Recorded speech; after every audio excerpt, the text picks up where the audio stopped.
नमस्कार सभी भैया बहनों को। आरोह पुस्तक हिंदी की मुख्य पुस्तक है और दूसरी पुस्तक है वितान। इस प्रकार से हमारी दो पुस्तकें हैं। आरोह का अर्थ आप जानते ही होंगे। आरोह माने ऊपर की ओर चलना और वितान माने होता है विस्तार, अपने ज्ञान का विस्तार करना। तो इस प्रकार से हम भैया बहन आरोह के लिए बढ़ रहे हैं, यानी ऊपर की ओर बढ़ रहे हैं। आरोह का अर्थ है ऊपर की ओर चलना। हम पहले दशम में थे, अब एकादश में आ गए। तो इसी प्रकार से पुस्तक का नाम भी बदल गया। पहले क्षितिज था और अब आरोह हो गया। तो अभी हम आसमान और पृथ्वी की उस मिलन की ओर थे, यानी अभी हम बीच में ही थे। अब हमारा आरोह प्रारंभ होता है और हम आगे की ओर बढ़ते हैं। भैया बहनों, इस पुस्तक में गद्य और पद्य ये दो भाग हैं, गद्य खंड और पद्य खंड। तो गद्य खंड में कहानियाँ, संस्मरण, रेखाचित्र आदि विधाएं हैं। तो पद्य खंड में पद हैं कबीर, मीरा के और आधुनिक कवियों की कविताएं हैं। इस प्रकार से हर कहानी, हर कविता हमको एक नई ऊर्जा प्रदान करती है, नया संदेश देती है। और यदि हम उनकी अच्छाइयों पर विचार करते हैं और अच्छे बने रहते हैं, तो इससे श्रेष्ठ कोई बात नहीं हो सकती। भैया बहनों, हम केवल इसलिए नहीं पढ़ते कि हमारे अंक अच्छे आएं। हम इसलिए पढ़ते हैं कि हमें ज़्यादा से ज़्यादा ज्ञान अर्जित हो। ज़्यादा से ज़्यादा जब ज्ञान अर्जित होगा तो हमारे अंक अपने आप बढ़ते चले जाएंगे। तो इस प्रकार से जैसे राधे राधे जपो चले आएंगे बिहारी, यानी ज्ञान अर्जित करो, अंक अपने आप पीछे पीछे दौड़ते चले जाएंगे। इसलिए आपको ये ध्यान रखना है कि जितना भी आप पढ़ें उसको अपने अंदर, अपने हृदय में भी धारण करें। हिंदी पुस्तक, हिंदी जो भाषा जो है, हिंदी हो, संस्कृत हो, अंग्रेजी हो, ये जितने भी विषय हैं भाषाओं के, ये भावनात्मक ज़्यादा होते हैं। इनमें भावनाएं होती हैं और ये कोई अच्छा संदेश देती हैं। ऐसा ही संदेश देने वाली एक कहानी नमक का दरोगा, मुंशी प्रेमचंद जो महान साहित्यकार थे, जिन्होंने अपना सारा जीवन साहित्य में ही गला दिया, उन्होंने कभी ये प्रयास नहीं किया कि हम अपनी पुस्तकें लिखकर और धन अर्जित करेंगे। ऐसा उनका कोई विचार नहीं था। 1947 से पहले हमारा देश अंग्रेजों का गुलाम था। अंग्रेज हम पर शासन कर रहे थे। ऐसे में साहित्यकारों ने अपनी कहानियों से, अपनी कविताओं से समाज को संदेश दिया और जागृत किया। उन्हीं में से एक हमारे मुंशी प्रेमचंद भी हैं, जिन्होंने संदेश दिया इस समाज को, इस देश को, और लोग उठ खड़े हुए। आपने 9th में दो बैलों की कथा पाठ पढ़ा होगा।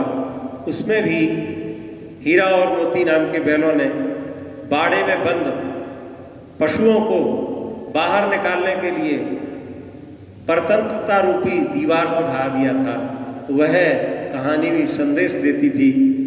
वह कहानी भी संदेश देती है कि हमें स्वतंत्र होना ही चाहिए, हमें परतंत्र नहीं रहना चाहिए।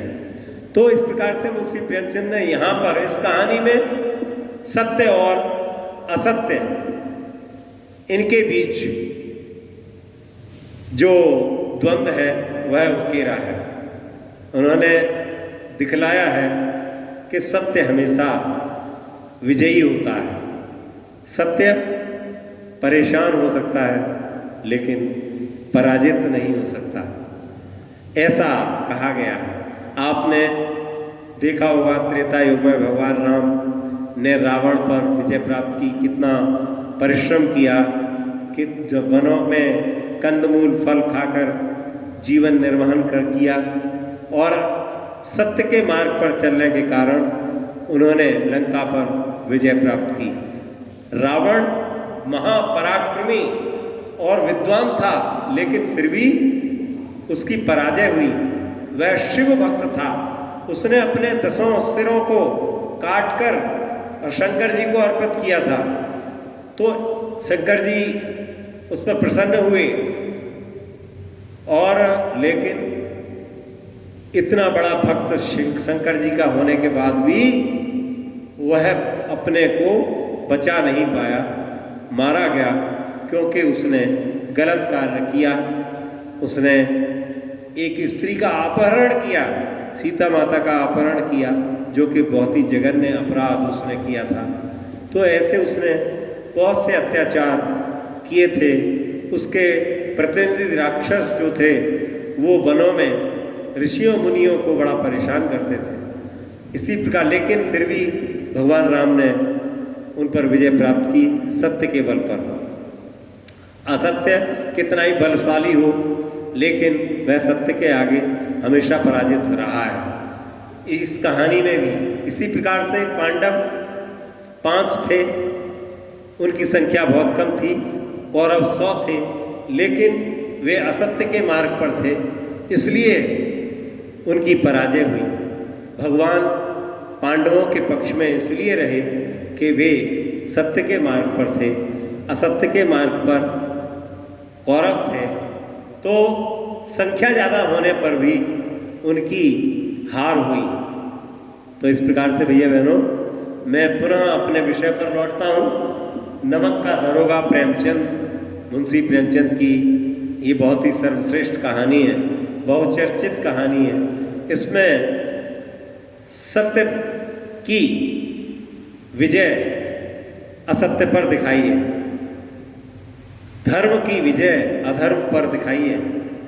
इसमें 2 पात्र हैं, एक मुंशी बंशीधर और एक पंडित अलोपीदीन। पंडित अलोपीदीन असत्य के मार्ग को अपनाए हुए हैं, अधर्म के मार्ग को अपनाए हुए हैं, और वंशीधर जो हैं वे सत्य के मार्ग को अपनाए हुए हैं। वंशीधर और अलोपीदीन की यह कहानी विस्तार से कई पृष्ठों में है। भैया बहनों मेरा निवेदन है आप उसको पढ़िए। जब आप पढ़ेंगे तो आपको समझ में आ जाएगा कि सत्य और असत्य में पलड़ा जो है किसका भारी होता है। तो निश्चित रूप से सत्य की ही विजय होती है। ऐसा इस कहानी में बताते हैं कि पंडित अलोपीदीन जो थे बहुत बड़े व्यक्ति थे और उनके पास अथाह पैसा था। उन्होंने समाज में जो बुराइयां व्याप्त हैं, सभी बेईमानी अधर्म की ओर अग्रसर ज़्यादा रहते हैं, सत्य पर अधिक कम रहते हैं। सत्य पर चलने वालों की संख्या नगण्य है, जबकि असत्य पर चलने वालों की संख्या बहुत ज़्यादा होती है। उन्हीं में से पंडित अलोपीदीन ये एक व्यापारी थे, नमक के व्यापारी, और वे कानून का उल्लंघन करते हुए पकड़े जाते हैं। दरोगा को काफ़ी रिश्वत देने की बात की जाती है, लेकिन 40,000 रुपये तक उस समय की जो बहुत बड़ी राशि थी उसको उन्होंने नमक के दरोगा ने ठुकरा दिया, वही मुंशी बंशीधर ने। तो इस प्रकार से अंत में आरोपी दीन को अरेस्ट कर लिया जाता है, गिरफ्तार कर लिया जाता है, लेकिन न्यायालय जो है उन्हीं के पक्ष में झुक जाता है, क्योंकि रिश्वतखोरी उस समय भी थी, 500 साल पहले भी थी, आज भी है, वर्तमान में भी है। रिश्वत के कारण से पंडित आलोपी दीन छूट जाते हैं, उनकी जय जयकार समाज करता है और मुंशी बंशीधर की उपेक्षा करता है। उनसे कहता है कि उनके लिए कहता है कि बताओ इतने बड़े व्यक्ति को कैसे बेइज्जत किया इस दरोगा ने। लेकिन अंत में भैया बहनों, मुंशी बंशीधर को भी अपनी नौकरी से हाथ धोना पड़ता है। वहाँ प्रशासन के अधिकारी उनको बर्खास्त कर देते हैं दरोगा पद से और वह अपने घर आ जाते हैं, जबकि उनके पिताजी ने बहुत समझाया था कि बेटा जिस प्रकार से समाज चल रहा है उसी प्रकार से चलना, लेकिन वंशीधर असत्य के मार्ग पर नहीं चले।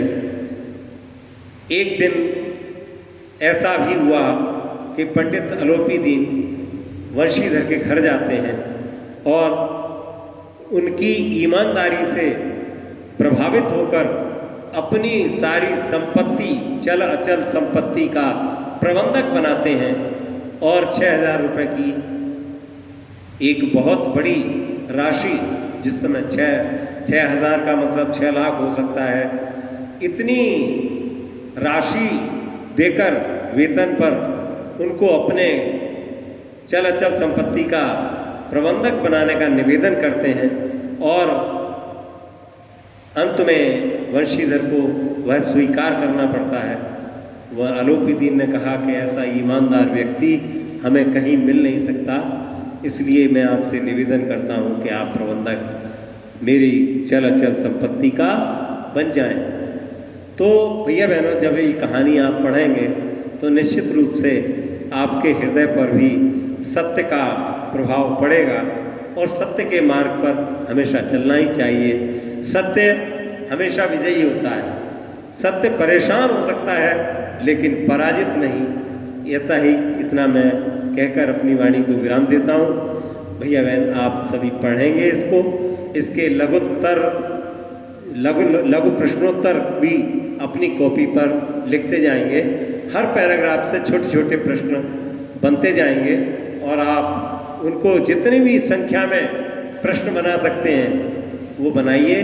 आपकी अभी जो परीक्षाएं होंगी वो परीक्षाएं ऑब्जेक्टिव होंगी। यस नो में 4 विकल्प दिए होंगे, उनमें से एक पर सही का निशान लगाना होगा। इसलिए आप इस प्रकार के छोटे छोटे क्वेश्चन जब आप उनके उत्तर लिखेंगे, एक एक शब्द के लिखेंगे, एक लाइन के लिखेंगे, तो निश्चित रूप से आपको बहुत बड़ा लाभ मिलेगा। इतना कहकर मैं अपनी वाणी को विराम देता हूँ। धन्यवाद।